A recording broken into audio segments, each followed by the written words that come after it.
तो पिछले वीडियोस में हमने देखा कि चार्जेस की क्या क्या प्रॉपर्टीज़ होती है, कूलम्स लॉ क्या है, कूलम्स लॉ का वेक्टर फॉर्म क्या है, और दो चार्जेस के बीच में मीडियम के होने ना होने से क्या फ़र्क पड़ता है। अब थोड़े क्वेश्चंस सॉल्व कर लेते हैं। तो सबसे पहला क्वेश्चन है that if 10 to the power 16 electrons move out of a body to another body every second, then the time required to get the total charge of 1 coulomb is। मतलब दो bodies हैं, एक को बोल देते हैं ए और दूसरा जो बॉडी है वो है बी। इलेक्ट्रॉन्स जो हैं वो बॉडी ए से बॉडी बी की तरफ ट्रांसफ़र हो रहे हैं। तो सीधी सी बात है कि ए पर पॉजिटिव चार्ज डेवलप होगा और बी पर नेगेटिव चार्ज। अब हमको रेट दे रखा है जिस रेट से ये इलेक्ट्रॉन्स जो हैं बॉडी ए से बॉडी बी में शिफ्ट हो रहे हैं। वो जो रेट है वो है 10 to the power 16 इलेक्ट्रॉन्स पर सेकेंड। सो बेसिकली ये है number of electrons upon time, dN/dt लिख सकते हैं जिसको हम, या फिर हम चाहें तो सिंपली N/T भी लिख सकते हैं इसको। अब हमको पता है कि चार्ज को हम N/E लिख सकते हैं। तो अगर मैं दोनों तरफ टाइम से डिवाइड लगा दूं तो Q/T जो है वो हो जाएगा N/E डिवाइडेड बाई T। यहाँ पर हमको N/T दे रखा है, E की वैल्यू हमको पता है और Q की भी वैल्यू हमको दे रखी है जो कि है 1 कूलम। तो हमें टाइम निकालना है। तो अगर हम यहाँ पर सारी वैल्यू सब्स्टिट्यूट करें, Q की वैल्यू है 1 coulomb which is equals to N/T जो है वो है 10 to the power 16 into charge on an electron जो है वो होता है 1.6 into 10 to the power -19 Coulomb's. And left hand side में जो टोटल चार्ज है 1 कूलम उसको हम टाइम से डिवाइड लगाएंगे। तो 1/T is equals to 10 to the power 16 और 10 to the power 19 cancel out होकर के हमें यहाँ पर 10 की पावर -3 देंगे। तो 1/T जो है वो हो जाएगा 1.6 into 10 to the power -3 coulomb and coulomb also gets cancel out. अब हम T को उधर ले जाएंगे और 1.6 इंटू 10 to the power -3 को लेफ्ट हैंड साइड में डिनोमिनेटर में लेकर के आएंगे। तो हमें मिलेगा T is equals to 1/1.6 into 10 to the power -3। This 10 to the power -3 we can take in numerator. तो T जो है वो आएगा 10 to the power 3 divided by 1.6। अब ये है 1000 अपॉन 1.6। तो जो T की वैल्यू आएगी वो आ जाएगी 625 सेकेंड्स। तो करेक्ट आंसर है ऑप्शन 2। अब बढ़ते हैं अगले क्वेश्चन पे। तो इस अगले क्वेश्चन में हमें 3 चार्जेस दिए हुए हैं, Q, Q एंड -Q। तो ये 2 Q चार्जेस जो हैं वो इन 2 वर्टाइसेस पे हैं ट्राइंगल के, और जो थर्ड चार्ज है -Q वो यहाँ है। ये एक इक्विलेटरल ट्राइंगल है। तो हमें फाइंड करना है force on the charge Q is. अब ये कोई भी एक Q की बात हो सकती है यहाँ पर। तो अब अगर हम एक बार डायग्राम देखें फिर से, तो क्योंकि ये एक नेगेटिवली चार्ज है, ये इस पॉजिटिव चार्ज को अपनी तरफ अट्रैक्ट करेगा और ये पॉजिटिव चार्ज इस पॉजिटिव चार्ज को खुद से दूर रिपेल करेगा। तो ये जो चार्ज है हम इस पे नेट फोर्स निकालेंगे और इस पे बाकी दोनों चार्जेस की वजह से जो भी फोर्सेस लगेंगे उनका वेक्टर सम ही इस चार्ज पे नेट फोर्स होगा। तो -Q जो है वो इस Q को अपनी तरफ अट्रैक्ट करेगा कुछ इस तरह से। हम इस फोर्स को F लिख सकते हैं और ये Q और इस Q के बीच में फोर्स ऑफ रिपल्शन लगेगा। तो सीधी सी बात है जो फोर्स लगेगा वो लगेगा अवे फ्रॉम द चार्ज, और इसको भी हम F लिख सकते हैं। ऐसा क्यों? क्योंकि दोनों फोर्सेस जो हैं वो मैग्नीट्यूड में सेम रहेंगे। अब दोनों फोर्सेस मैग्नीट्यूड में सेम क्यों रहेंगे?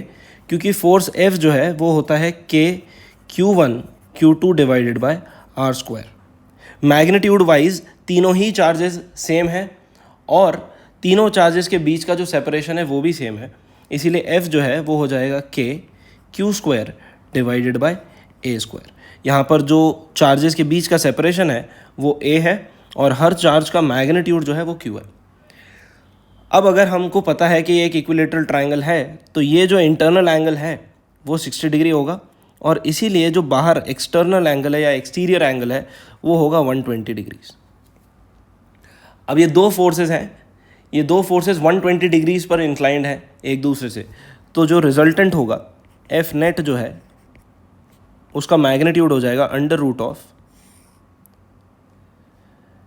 वैसे तो ऐसे लिखते हैं F1 square plus F2 square plus 2F1 F2 cos theta, पर क्योंकि यहाँ पर F1 और F2 दोनों सेम ही है, दोनों का ही मैग्नीट्यूड F है, तो हम फटाफट से F1 और F2 दोनों की जगह पर F स्क्वायर लिख देते हैं। तो ये हो जाएगा F square plus 2 into F1 into F2 will again be F square multiplied by cos of theta जो है वो हो जाएगा कॉस ऑफ 120 डिग्री। क्यों? क्योंकि इन दोनों वेक्टर्स के बीच का एंगल 120 डिग्रीज है and this is equals to under root of F square plus 2F square into cos of 120 degree होता है माइनस ऑफ 1/2। तो यहाँ पर 2 और 2 कैंसिल हो जाएगा, तो ये जो टर्म है ये हो जाएगी माइनस F स्क्वायर, तो this minus F square term also gets cancelled out with the another F square term and now we only get under root of F square. तो root of F square will be equals to F simply. तो जो net force है इस चार्ज पर वो क्या होगा F, और F की वैल्यू हम पहले ही निकाल चुके हैं जो कि है KQ square by A square. अब क्योंकि यहाँ पर इन्होंने आंसर एप्सिलॉन नॉट के टर्म्स में दे रखा है इसलिए हम K की वैल्यू यहाँ पर रख देंगे, तो F जो है वो हो जाएगा 1/4 pi epsilon naught into Q square divided by A square. So the correct answer is option 1। अब अगला जो क्वेश्चन है वो है a particle of mass m carrying a charge minus q1 is moving around a charge plus q2 along a circular path of radius r. Find period of revolution of the charge minus q1. तो हम मान लेते हैं कि जो charge minus q1 है वो इस तरह से सर्कल में रिवॉल्व कर रहा है जिसका रेडियस है r और बीच में एक चार्ज है प्लस q2। इस सर्कल का रेडियस है r। अब क्योंकि ये दोनों ऑपोजिटली चार्ज्ड पार्टिकल्स हैं इसीलिए q1 पे जो फोर्स लगेगा वो लगेगा अंदर की तरफ, सेंटर की तरफ। क्यों? क्योंकि q2 जो है वो q1 को अट्रैक्ट कर रहा है। तो ये जो इलेक्ट्रोस्टैटिक फोर्स q1 पे लग रहा है q2 की तरफ, ये electrostatic force it will behave as centripetal force, क्योंकि किसी भी पार्टिकल को सर्कल में घूमने के लिए सेंट्रिपिटल फोर्स की ज़रूरत होती है, बिना सेंट्रिपिटल फोर्स के वो सर्कल में नहीं घूम पाएगा। तो यहाँ पर जो इलेक्ट्रोस्टैटिक फोर्स है it will behave as centripetal force. अब हमें पीरियड ऑफ रेवोल्यूशन निकालना है, तो उसके लिए पहले हमें स्पीड निकालनी पड़ेगी। तो लेट्स से इस पार्टिकल का जो स्पीड है दैट इज़ v एंड इसका मास दिया हुआ है, इट इज़ गिवन, तो वो है m। अब इलेक्ट्रोस्टैटिक फोर्स जो है हम उसको लिख सकते हैं 1/4 पाई एप्सिलॉन नॉट इंटू, सिर्फ मैग्नीट्यूड लिखेंगे यहाँ पर, q1 q2 divided by r square and this is equals to mv square divided by r। तो r से r कैंसिल हो जाएगा और यहाँ से हम स्पीड का वैल्यू निकाल सकते हैं। तो we can bring this mass m on the left hand side in denominator, तो वेलोसिटी जो है वो हो जाएगी या स्पीड जो है वो हो जाएगी under root of q1 q2 divided by 4 pi epsilon naught r m। अब टाइम पीरियड ऑफ रेवोल्यूशन जो है उसको हम लिख सकते हैं the time taken to complete one revolution, और इस एक रेवोल्यूशन में जो टोटल डिस्टेंस पार्टिकल कवर करेगा वो टोटल डिस्टेंस है 2 pi r and that we can divide with v। तो यहाँ से हमको टाइम पीरियड मिल जाएगा। अब अगर हम यहाँ पर इस फॉर्मूले में अगर v का वैल्यू सब्स्टिट्यूट कर दें तो will gate 2 pi r divided by q1 q2 upon 4 pi epsilon not m। अब डिनोमिनेटर में ये जो चीज़ है हम इसको ऊपर न्यूमरेटर में ले जा सकते हैं। तो टी का जो वैल्यू आएगा वो होगा 2 pi R into under root of 4 pi epsilon not M R divided by under root of Q1 Q2। अब अगर हम इस इक्वेशन को ध्यान से देखें या इस टर्म को ध्यान से देखें तो हम 2 पाई आर जो है उसको कुछ ऐसे लिख सकते हैं under root of 4 pi square r square, क्योंकि हमारा पूरा आंसर रूट में दिया है इसीलिए हम चाहेंगे कि ये चीज़ भी रूट में कन्वर्ट हो जाए।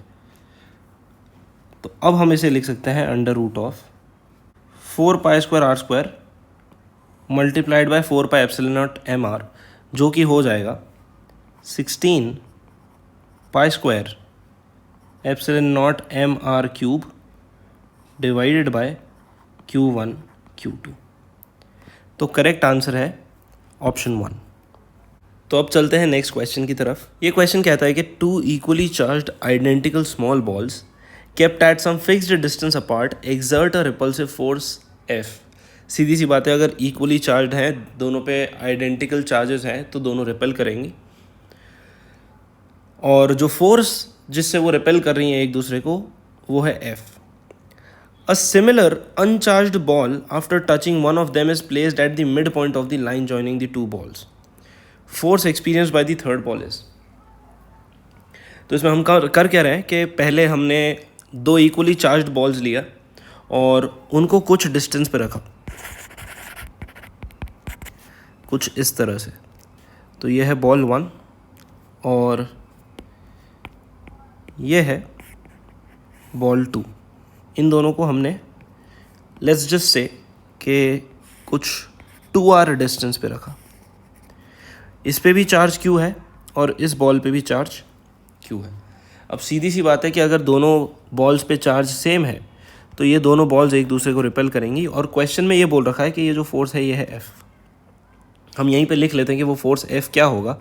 तो F जो है वो हो जाएगा K Q1 Q2 divided by 2r का whole square, which can be written as K Q1 Q2 divided by 4r square.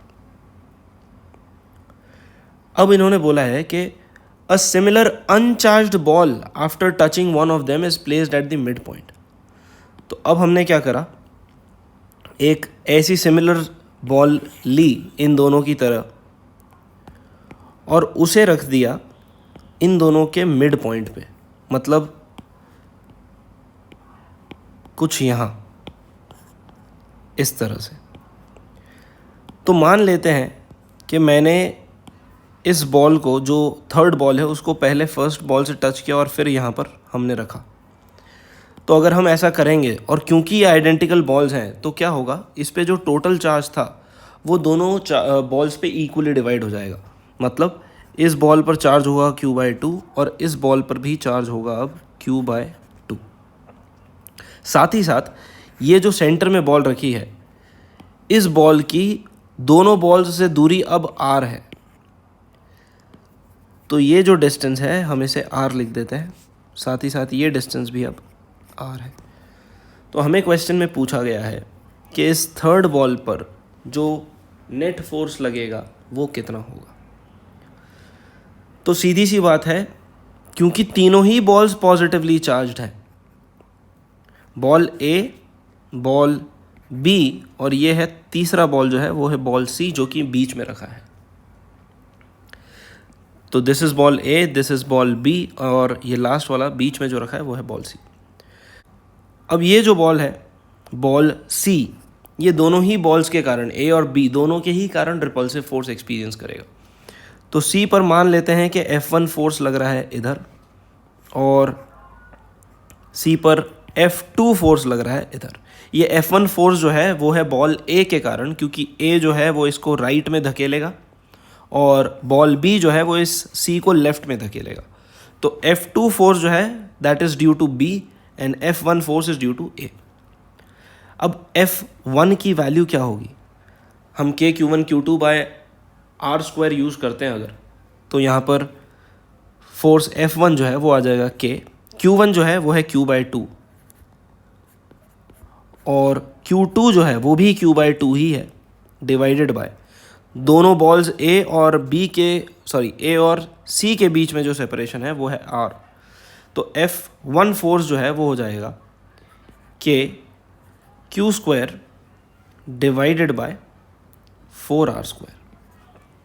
एक और बात कि यहाँ पर ये Q1 और Q2 सेम है, तो इसीलिए हम इस फोर्स F को लिख सकते हैं KQ² डिवाइडेड बाय 4R²।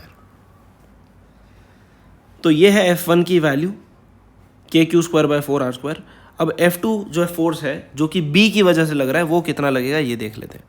तो ये हो जाएगा K इंटू Q1 जो है उसको Q/2 ले लेते हैं, और Q2 जो है वो होगा charge on B which is Q, and this is divided by R²। तो फोर्स F2 जो आएगा वो आएगा KQ² बाय 2R²।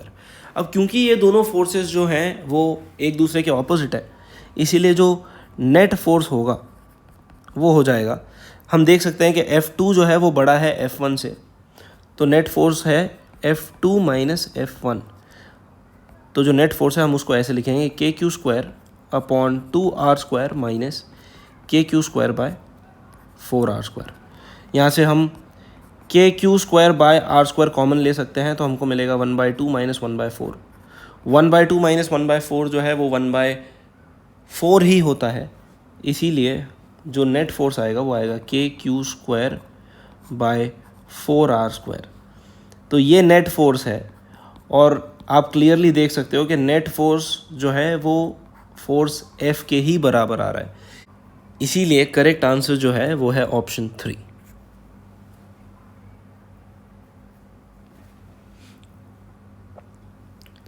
अब बढ़ते हैं अगले क्वेश्चन की तरफ। इस क्वेश्चन में क्या बोल रखा है कि there are 5 balls marked A to E and are suspended using separate threads. Pairs B, C and D, E show electrostatic repulsion, while pairs AB, CE and AE show electrostatic attraction. Then ball marked A must be. Options are negatively charged, positively charged, uncharged, any of the above is possible. तो सबसे पहले तो हम situation को थोड़ा visualise करने की कोशिश करते हैं। तो ये है ball A, this is ball B, ये है C, ये है D और ये है E।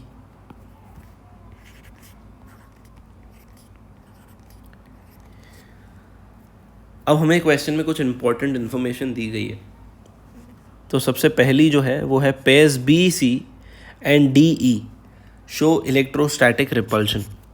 जब भी कोई दो बॉडीज़ एक दूसरे को रिपेल कर रही है, मतलब वो दोनों ही चार्ज्ड हैं और दोनों पे चार्जेस सिमिलर हैं। ओके, तो B और C ये श्योर है कि B और C दोनों चार्ज्ड हैं। सिमिलरली D और E जो है उनमें भी रिपल्शन शो हो रहा है, तो ये भी पक्का है कि D और E दोनों चार्ज्ड हैं। अब ये भी हो सकता है कि B पॉजिटिवली चार्ज्ड हो, C पॉजिटिवली चार्ज्ड हो, या फिर ये भी हो सकता है कि B नेगेटिवली चार्ज्ड हो और C भी नेगेटिवली चार्ज्ड हो। सिमिलरली D और E दोनों पॉजिटिव भी हो सकते हैं, या फिर ये भी हो सकता है कि दोनों ही नेगेटिव हो। तो पहला जो केस बनेगा उसमें हो सकता है B, C, D, E चारों पॉजिटिव हो। दूसरा जो केस बनेगा उसमें हो सकता है कि B, C, D, E चारों नेगेटिव हो। तो सोचिए तीसरा केस क्या बनेगा। तीसरा केस ये हो सकता है कि B और C तो पॉजिटिव हो बट D और E नेगेटिव हो, और जो चौथा केस बनेगा वो हो सकता है कि B और C नेगेटिव हो और D और E पॉजिटिव हो। तो अब हमारे पास ये 4 पॉसिबल केसेस हैं। अब आगे की बात करते हैं। While A, B, C, E and AE show electrostatic attraction. अब यहाँ पर बोल रखा है कि A, B के बीच में, A और B के बीच में अट्रैक्शन है, बट हमको पता है कि attraction is not a proof for body is being charged. तो अभी हम ये श्योरिटी से नहीं बोल सकते हैं कि A चार्ज्ड है या नहीं। C और E आपस में अट्रैक्ट कर रहे हैं। अब C और E अगर आपस में अट्रैक्ट कर रहे हैं और C और E दोनों ही चार्ज्ड हैं, हमने यहाँ से कंक्लूड कर दिया था कि C और E दोनों चार्ज्ड हैं, तो डेफिनेटली C पे अगर पॉजिटिव चार्ज है तो E पर नेगेटिव चार्ज होना चाहिए, और अगर C पर नेगेटिव चार्ज है तो E पर पॉजिटिव चार्ज होना चाहिए। मतलब पहले दो ऑप्शंस तो रूल आउट कर दिए जा सकते हैं कि चारों बॉडीज़ पॉजिटिव नहीं है, और दूसरा ऑप्शन भी एलिमिनेट किया जा सकता है कि चारों बॉडीज़ नेगेटिव नहीं है। मतलब अगर C पॉजिटिव है तो E को नेगेटिव होना पड़ेगा, और अगर C नेगेटिव है तो E को पॉजिटिव होना पड़ेगा। और लास्ट एक केस दे रखा है, A and E also show electrostatic attraction. तो A और E के बीच में भी इलेक्ट्रोस्टैटिक अट्रैक्शन है। अब थोड़ा हम लॉजिकली सोचते हैं कि हम तीसरा केस अज्यूम कर लेते हैं सही है। Let's assume third case is correct कि B जो है वो है पॉजिटिवली चार्ज्ड, C जो है वो भी है पॉजिटिवली चार्ज्ड, D जो है वो नेगेटिवली चार्ज्ड है, and E is also negatively charged. और बॉडी A, अभी इस पर हमको चार्ज पता नहीं है।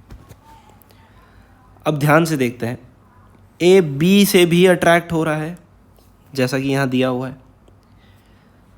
और A E से भी अट्रैक्ट हो रहा है जैसा कि इस केस में दिया हुआ है।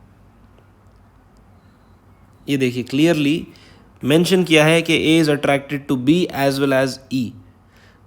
तो कोई भी बॉडी पॉजिटिव चार्ज से भी अट्रैक्ट हो रही है और नेगेटिव चार्ज से भी अट्रैक्ट हो रही है। ऐसा कब हो सकता है? डेफिनेटली तब जब वो बॉडी न्यूट्रल हो, क्योंकि अगर ये पॉजिटिवली चार्ज हुई तो ये B को अट्रैक्ट नहीं करेगी। सिमिलरली अगर ये नेगेटिवली चार्ज हुआ बॉडी A तो E को अट्रैक्ट नहीं करेगा। तो यहाँ से हम कंक्लूड कर सकते हैं कि A इज़ अनचार्ज्ड। जो नेट चार्ज है A पर वो 0 है। Therefore the correct answer is option 3। अब बढ़ते हैं अगले क्वेश्चन की तरफ। So the question is that 4 charges equal to plus q are placed at 4 corners of a square and a charge small q is at the center. If the system is in equilibrium then value of q is। पूरा का पूरा system ही equilibrium में है तो हमको q की value पूछी है। तो सबसे पहले तो हम डायग्राम बनाएंगे।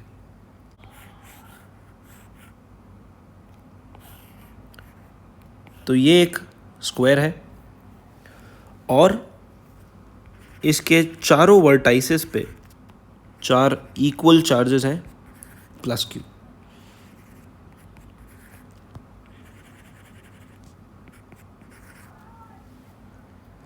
और सेंटर में हमने एक चार्ज रखा है स्मॉल क्यू। अब हमें ये कहा गया है कि जो पूरा का पूरा सिस्टम है वो इक्विलिब्रियम में है। अब चार्ज क्यू कुछ भी हो ये तो डेफिनेटली इक्विलिब्रियम में रहना है। क्यों? क्योंकि इस पर चारों साइड से बराबर फोर्स लगेगा और ये चारों फोर्सेस जो हैं वो आपस में कैंसिल आउट हो जाएंगे। तो क्यू की वैल्यू कुछ भी हो, क्यू तो इक्विलिब्रियम में 100% रहेगा। बट सवाल ये नहीं है, सवाल ये है कि सारे चार्जेस, पांचों के पांचों चार्जेस जो हैं वो इक्विलिब्रियम में हैं। मतलब हर एक चार्ज पर नेट फोर्स 0 होगा। अब क्योंकि ये चारों चार्जेस इक्वल हैं और यहाँ पर जो डिस्ट्रीब्यूशन है चार्जेस का वो थोड़ा सिमेट्रिक है, इसीलिए हम किसी भी एक चार्ज पर नेट फोर्स निकाल के उसको 0 कर सकते हैं और वहाँ से हमको Q का वैल्यू मिल जाएगा। तो हम इस चार्ज पर नेट फोर्स निकालेंगे due to these 3 charges at the vertices and this 1 charge at the centre. तो तीनों पॉजिटिव चार्जेस जो कि वर्टाइसेस पे रखे हैं, इन तीनों पॉजिटिव चार्जेस के कारण फॉर श्योर ये जो चार्ज प्लस क्यू है ये रिपल्सिव फोर्सेस एक्सपीरियंस करेगा बाहर की तरफ, कुछ इस तरह से। क्योंकि ये प्लस क्यू और ये प्लस क्यू इस चार्ज क्यू से बराबर दूरी पर हैं, इसीलिए इनके फोर्सेस भी मैग्नीट्यूड में बराबर होंगे। ये वाला जो चार्ज है इसका दूरी प्लस क्यू से ज़्यादा है, इसीलिए इसका फोर्स जो है वो कुछ अलग होगा। लेट्स से कि ये फोर्स है F1, तो ये फोर्स भी मैग्नीट्यूड में F1 ही होगा। इस फोर्स को बोल देते हैं F2। अब अगर हम ध्यान से देखें तो इन तीनों फोर्सेस का जो रिजल्टेंट है वो इस डायरेक्शन में कहीं पर आएगा। ये वैसे तो 11th का टॉपिक है कि फोर्सेस के रिजल्टेंट कैसे निकालते हैं, बट यहाँ पर भी हमें काम आ रहा है। तो आई होप पता होगा आप लोगों को ये कि इन तीनों फोर्सेस का रिजल्टेंट जो है वो इधर कहीं पर आएगा। अब अगर हम चाहते हैं कि ये फोर्स को बैलेंस कर दिया जाए किसी दूसरे फोर्स से या उस फोर्स से जो ये स्मॉल क्यू लगाएगा, तो इस स्मॉल क्यू को फोर्स किधर लगाना पड़ेगा? इधर। ये स्मॉल क्यू जो है वो इस क्यू पर अंदर की तरफ जब फोर्स लगाएगा तो ये फोर्स और ये फोर्स बैलेंस आउट हो जाएगा और फिर हम बोलेंगे कि this plus Q is in equilibrium. But वो होने के लिए this Q must be a negatively charged particle, क्योंकि अगर ये नेगेटिव होगा तभी ये इस प्लस क्यू को अपनी तरफ खींचेगा और तभी एक पॉसिबिलिटी बन सकती है कि ये फोर्स इन तीनों के सम को कैंसिल आउट कर दे। तो यहाँ से हम दो आंसर्स जो हैं उनको तो डायरेक्टली रूल आउट कर सकते हैं कि ये आंसर नहीं हो सकता और ये आंसर नहीं हो सकता, क्योंकि यहाँ पर क्यू की वैल्यू पॉजिटिव दे रखी है और क्यू की एक्चुअल में वैल्यू नेगेटिव होनी चाहिए। अब हम सारे फोर्सेस की वैल्यूज निकालते हैं। Let's say this force is F3, तो अब हम F1, F2 और F3 तीनों का मैग्नीट्यूड निकालेंगे। तो F1 जो है वो हो जाएगा KQ² divided bye, let's say that the side length of this square is A, तो फोर्स F1 जो है वो हो जाएगा KQ² bye A²। Force F2 जो है वो हो जाएगा KQ² divided bye, if this length is A, this is A, तो इस प्लस क्यू और इस प्लस क्यू के बीच की जो दूरी है it will be equal to the diagonal of the square and which is √2a। तो ये जो डिस्टेंस है ये √2a हो जाएगा और हम इसका स्क्वायर कर देते हैं। अब ये F1 और ये वाला F1 दोनों मैग्नीट्यूड्स में तो सेम है, बट दोनों की डायरेक्शन अलग अलग है and in fact they are at 90 degree angle, दोनों 90 डिग्री के एंगल पे हैं। तो इसलिए इनका जो रिजल्टेंट है वो एग्जैक्टली बीच में आएगा, दोनों का मैग्नीट्यूड सेम है और F1 और F2 का जो रिजल्टेंट है वो इसी डायरेक्शन में आएगा जिस डायरेक्शन में F2 है। तो दो इक्वल वेक्टर्स जब भी 90 डिग्री पे होते हैं तो उनका जो रिजल्टेंट है वो √2 times the magnitude of each vector होता है। मतलब अगर ये दोनों F1 हैं तो इनका जो रिजल्टेंट है वो होगा √2 टाइम्स F1। अब √2 टाइम्स F1 और F2 जो है वो दोनों सेम डायरेक्शन में है, इसीलिए हम इन दोनों को डायरेक्टली ऐड कर सकते हैं। तो इस चार्ज Q पर बाहर की तरफ जो नेट फोर्स लगेगा, बाहर की तरफ जो नेट फोर्स लगेगा उसको मैं लिख रहा हूँ F आउटवर्ड, वो हो जाएगा F2 प्लस √2 टाइम्स F1। इसकी वैल्यू आएगी, F2 की वैल्यू रख देते हैं यहाँ पर KQ² upon 2a² plus √2 times F1 is KQ² divided by a² and this is F out. F3 जो है वो क्या होगा? सेंटर से जो वर्टेक्स की दूरी है वो इस पूरी डायगोनल लेंथ की आधी होगी। मतलब अगर ये जो दूरी है पूरी, ये पूरी लेंथ, दिस होल लेंथ अगर ये √2 है तो this much of length must be half of √2, it must be half of √2a। तो इन दोनों चार्जेस के बीच का जो सेपरेशन है उसको हम लिखेंगे a बाय √2। ठीक है, √2a divided by 2 will give you a by √2। तो जो फोर्स है वो हो जाएगा KQ डिवाइडेड बाय a/√2 का होल स्क्वायर, जिसको हम लिख सकते हैं इस √2 को स्क्वायर करके अगर हम ऊपर भेज दें तो ये बन जाएगा 2k/QQ divided by a square. अब अगर हम चाहते हैं कि ये चार्ज इक्विलिब्रियम में रहे तो इस पर नेट फोर्स जो बाहर की तरफ लग रहा है वो net force towards the centre of the square के बराबर होना चाहिए। मतलब F आउट और F3 जो है इन दोनों का मैग्नीट्यूड सेम होना चाहिए। तो अगर हम इन दोनों फोर्सेस को इक्वेट कर दें तो हमको मिलेगा 2k/QQ divided by a square is equals to KQ square upon 2a square plus √2 KQ square by a square. तो इस पूरी इक्वेशन में से हम a स्क्वायर कैंसिल आउट कर सकते हैं, k भी कैंसिल आउट हो जाएगा and we can also cancel out one value of q। तो हमें जो बची हुई चीज़ें मिलेंगी वो है 2q is equals to q/2 plus √2q। अब अगर हम इधर LCM लें तो हमें मिल जाएगा, इसे मैं यहाँ लिख दे रहा हूँ, 2q is equals to q हम कॉमन ले लेंगे तो q आ जाएगा बाहर और LCM लेकर हमें मिलेगा 1 प्लस 2√2 डिवाइडेड बाय 2।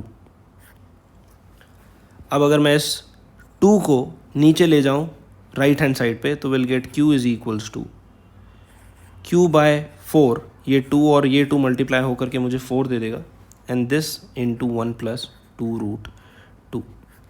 एक और बात, ये जो चार्ज आया है ये सिर्फ मैग्नीट्यूड आया है। हमने नेचर ऑफ द चार्ज पे पहले ही बात कर ली है कि चार्ज का जो नेचर है वो नेगेटिव होना चाहिए, चार्ज का टाइप जो है वो नेगेटिव होना चाहिए, तभी जा कर के वो अंदर फोर्स लगाएगा and therefore the correct answer is option A. तो अब नेक्स्ट क्वेश्चन ये है, इसमें कहा गया है कि 2 identical simple pendulums have different charges Q1 and Q2 on their bobs.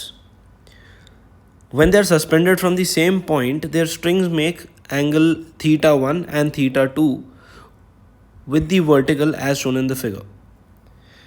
तो हमें चूज करना है इनमें से कौन सा ऑप्शन करेक्ट है।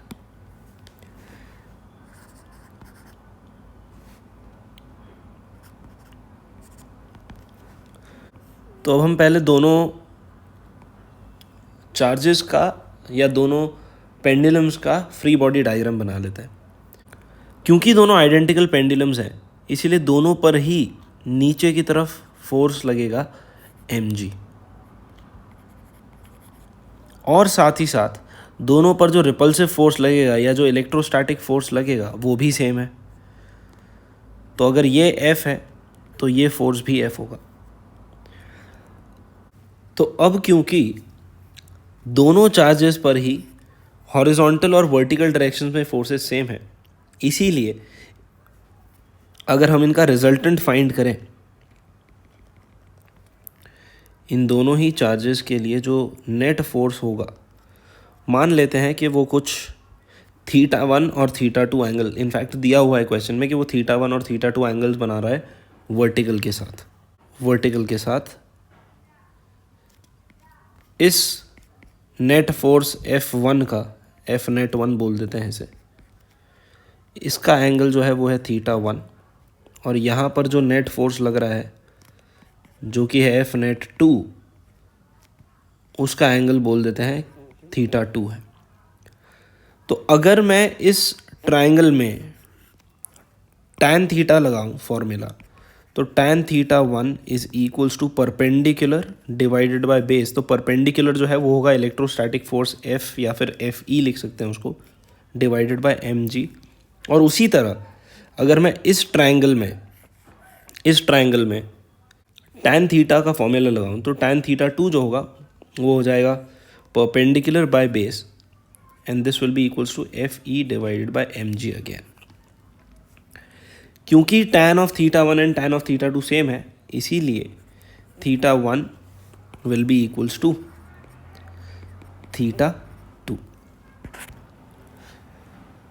अब ऐसा ही एक और क्वेश्चन आता है जिसमें क्या हो अगर दोनों पेंडुलम्स के मासेस अलग अलग हो, अगर इसका मास m1 और इसका मास m2 हो, तो फिर उस केस में θ1 और θ2 अलग अलग होंगे। जिस भी पेंडुलम का मास ज़्यादा हुआ, फॉर एग्जाम्पल से m1 is greater than m2, अगर m1 जो है वो m2 से बड़ा है, तो सीधी सी बात है कि वो वेट जो है वो इस पेंडुलम को नीचे की तरफ ज़्यादा फोर्स से खींचना चाहेगा, जिसकी वजह से ये एंगल θ1 जो है वो कम हो जाएगा। So if m1 is greater than m2, θ1 will be lesser than θ2, क्योंकि अगर मास बढ़ जाता है इस रेशो के लिए, tan ऑफ θ1 के लिए, तो थीटा कम हो जाएगा। दैट्स वाई m1 बढ़ेगा तो θ1 कम हो जाएगा। अब बढ़ते हैं अगले क्वेश्चन की तरफ। तो ये रहा next question. It states that two charges each equal to q are kept at x equals to -a and x equals to +a on the x axis. A particle of mass m and charge -q/2 is placed at the origin. If the charge q0 is given a very small displacement y along the y-axis, then the net force acting on the particle is proportional to. तो हम सबसे पहले तो diagram बना लेते हैं situation का। तो लेट्स से ये x एक्सिस है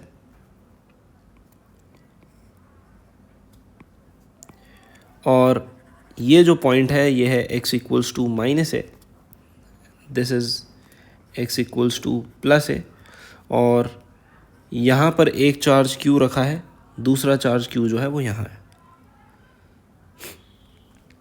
एग्जैक्टली बीच में ओरिजिन होगा और ये बोल देते हैं y एक्सिस। अब जो तीसरा चार्ज है वो हमने ओरिजिन पे रखा है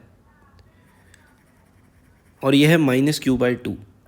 इस चार्ज को जब हम यहाँ पर रखते हैं, ओरिजिन पे ही रखा है, तो इस पर नेट फोर्स 0 होगा, क्योंकि जितना अट्रैक्शन इस -q/2 को राइट में इस q चार्ज की वजह से मिल रहा है, उतना ही अट्रैक्शन इसे लेफ्ट में इस चार्ज की वजह से मिल रहा है, इसीलिए इस पर नेट फोर्स होगा 0। बट अगर हम इस चार्ज को ऊपर शिफ्ट कर देते हैं बाय डिस्टेंस y, ये जो दूरी है ये y है, तो हमसे पूछा गया है कि इसका नेट फोर्स जो है वो इन चारों ऑप्शंस में से किसके प्रोपोर्शनल होगा। So this is the line joining q and q -q/2, और सिमिलरली इधर भी ये लाइन जॉइन कर रही है -q/2 और इस q को। ये जो चार्ज है ये है -q/2। अब क्योंकि इलेक्ट्रोस्टैटिक फोर्स एक सेंट्रल फोर्स है, इसीलिए इस चार्ज -q/2 पे जो भी फोर्सेस लगेंगे इन दोनों चार्जेस के कारण, those two forces will act along these lines. और सीधी सी बात है, फोर्स अट्रैक्टिव होगा तो -q/2 को +q अपनी तरफ इस लाइन में खींचेगा और -q/2 को ये वाला +q अपनी तरफ इस लाइन में खींचेगा। तो ये हुआ एक फोर्स -q/2 पे और ये हुआ दूसरा फोर्स। दोनों फोर्सेस के भले ही डायरेक्शंस अलग अलग हों पर मैग्नीट्यूड सेम है। क्यों? क्योंकि ये दोनों चार्जेस सेम हैं और इन दोनों ही चार्जेस का इस q/2 -q/2 से जो सेपरेशन है वो भी सेम है। तो ये जो डिस्टेंस है ये है a, ये डिस्टेंस है y, तो ये दूरी जो है +q और -q/2 के बीच में ये हो जाएगी √a² + y² by Pythagoras theorem. Similarly ये जो सेपरेशन है ये भी क्या होगा, √a² + y²। Now let's say ये एंगल थीटा है and theta is very small, क्योंकि यहाँ पर हमको बोल रखा है कि y is very small in comparison to a। हमने सिर्फ प्रॉपर विजुलाइजेशन के लिए हमने y को काफ़ी बड़ा लिया है या फिर हमने y को कंपेरेबल लिया है a के, बट एक्चुअल में y is very very small in comparison to a as given in the question. तो सीधी सी बात है, अगर y बहुत छोटा है a के कंपैरिजन में, तो ये एंगल थीटा भी बहुत बहुत छोटा होगा। तो हम स्मॉल एंगल अप्रॉक्सीमेशंस आगे चल के लगा सकते हैं। अब अगर मैं इन दोनों फोर्सेस F के, लेट्स से इसका मैग्नीट्यूड F है और इसका भी मैग्नीट्यूड F है, अगर मैं इन दोनों फोर्सेस F के कंपोनेंट्स लूँ, तो इस फोर्स F का एक कंपोनेंट आएगा राइट में, and let's say if this angle is theta, तो ये एंगल भी थीटा होगा, and this component will be F cos theta. उसी तरह ये जो फोर्स एफ है इसका भी एक कंपोनेंट आएगा लेफ्ट में, and that too will be F cos theta. ये दोनों एफ कॉस थीटा कंपोनेंट्स एक दूसरे को कैंसल आउट कर देंगे, और इन दोनों फोर्सेस के जो बचे हुए वर्टिकल डायरेक्शन में कंपोनेंट्स हैं वो ऐड अप हो जाएंगे। तो इस चार्ज पार्टिकल q/2 पे नेट फोर्स जो लगेगा वो हो जाएगा 2f साइन थीटा। क्यों 2f साइन थीटा? क्योंकि इसका f साइन थीटा कंपोनेंट और इसका f साइन थीटा कंपोनेंट दोनों सेम डायरेक्शन में, इसीलिए they will get added up. So the net force जो है वो हो जाएगा 2f साइन थीटा। अब हम यहाँ पर अगर f की वैल्यू रखें तो विल बी 2 इंटू फोर्स है k इंटू q/2, क्योंकि हम इस चार्ज और इस चार्ज के बीच का फोर्स लिख रहे हैं, या फिर हम ऐसा बोल सकते हैं हम इस -q/2 और इस q के बीच का फोर्स लिख रहे हैं, दोनों ही फोर्सेस f हैं।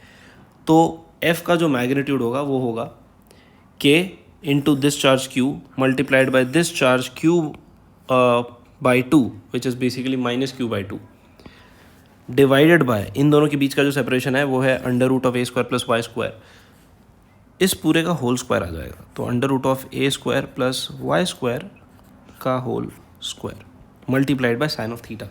अब इस ट्राइंगल में साइन थीटा जो है वो होगा परपेंडिकुलर डिवाइडेड बाय हाइपोटेन्यूस।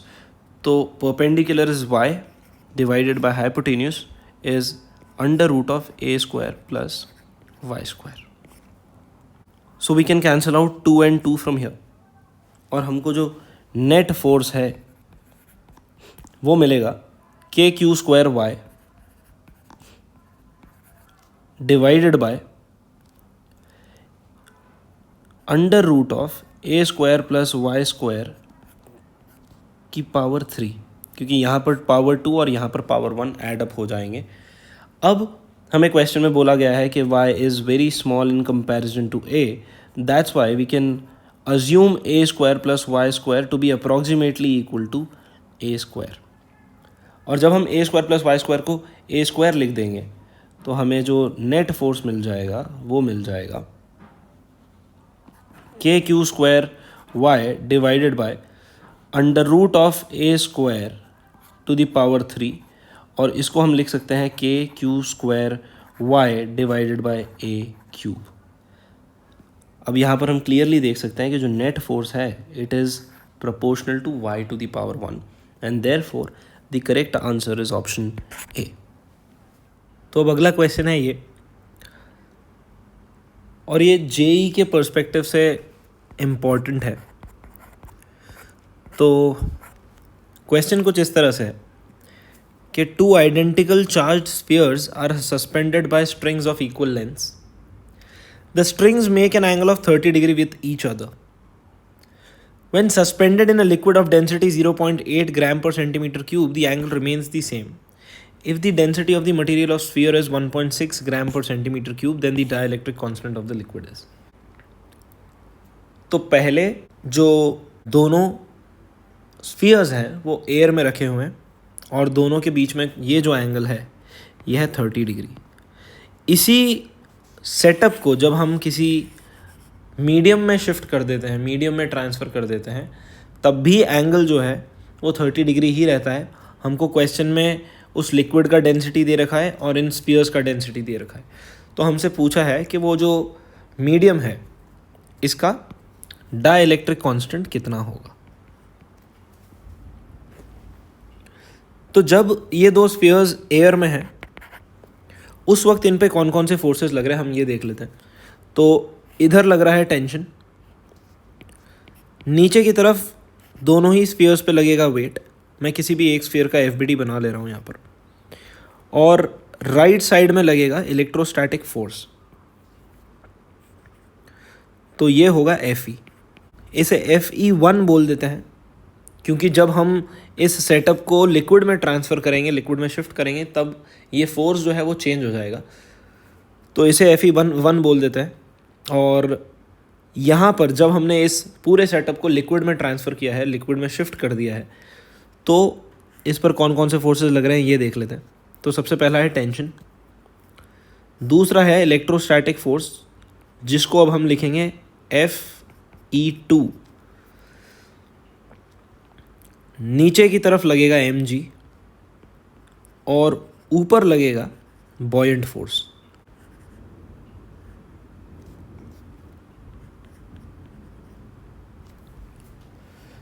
तो यहाँ पर अगर मैं इस एंगल की बात करूँ तो ये पूरा एंगल 30 डिग्री है, इस एंगल को 15 डिग्री बोल देते हैं, या फिलहाल अभी 15 डिग्री को हम सिर्फ थीटा से रिप्रेजेंट करेंगे। उसी तरह यहाँ पर भी ये एंगल जो है ये 15 डिग्री है जिसको हम थीटा बोल देते हैं फिलहाल। तो पहले केस में जब हमने ऑब्जेक्ट को एयर में रखा है, Fe1 और mg जो हैं इन दोनों का रिजल्टेंट इधर आएगा, और ये जो रिजल्टेंट है ये भी हॉरिजॉन्टल से कितना एंगल बनाएगा, सॉरी वर्टिकल से कितना एंगल बनाएगा, ये वर्टिकल से बनाएगा कुछ 15 डिग्रीज़ का एंगल। तो यहाँ पर अगर मैं tan थीटा की वैल्यू रखूँ या फिर tan 15 डिग्रीज़ की वैल्यू लिखूँ तो tan 15 जो है वो हो जाएगा Fe1 डिवाइडेड बाय mg, क्योंकि इस ट्रायंगल में tan थीटा जो है वो हो जाएगा परपेंडिकुलर बाय बेस, और परपेंडिकुलर जो है वो होगा Fe1, क्योंकि ये लेंथ Fe1 के बराबर है, ये लेंथ Fe1 है, इसीलिए ये लेंथ भी Fe1 होगी। तो ये है परपेंडिकुलर और ये है बेस। इस केस की बात करते हैं, यहाँ पर tan 15 डिग्री जो है वो हो जाएगा net force along horizontal direction जो है वो है Fe2, और अलोंग वर्टिकल डायरेक्शन जो नेट फोर्स है वो है mg माइनस Fp।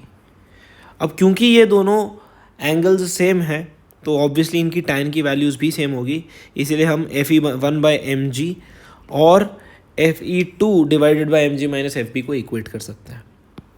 तो will get Fe1 divided by mg is equals to Fe2 divided by mg minus point force.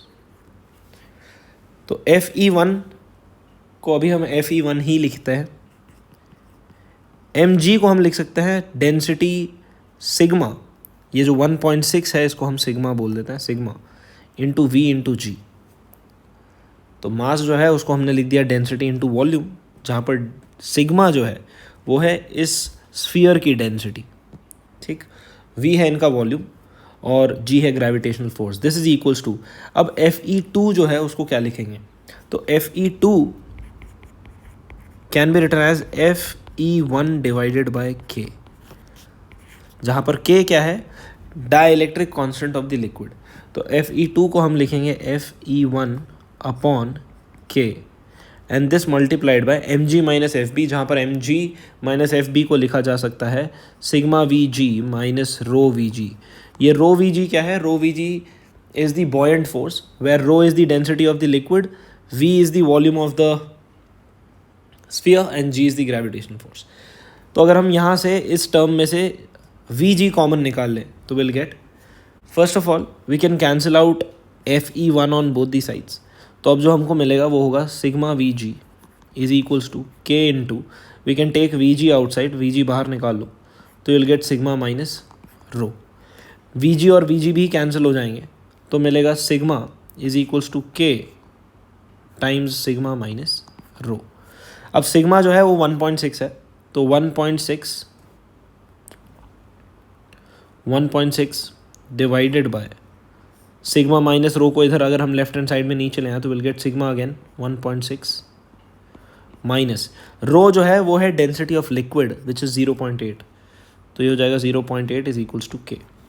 तो k का जो वैल्यू आएगा वो आएगा 1.6 divided by 0.8 and hence k will be equals to 2। तो करेक्ट आंसर इज ऑप्शन 3। तो इस video में हमने करीबन 8-9 क्वेश्चन सॉल्व कर लिए हैं। अब हम बढ़ेंगे अगले कॉन्सेप्ट की तरफ नेक्स्ट वीडियो में, जो कि है electric field and electric field intensity.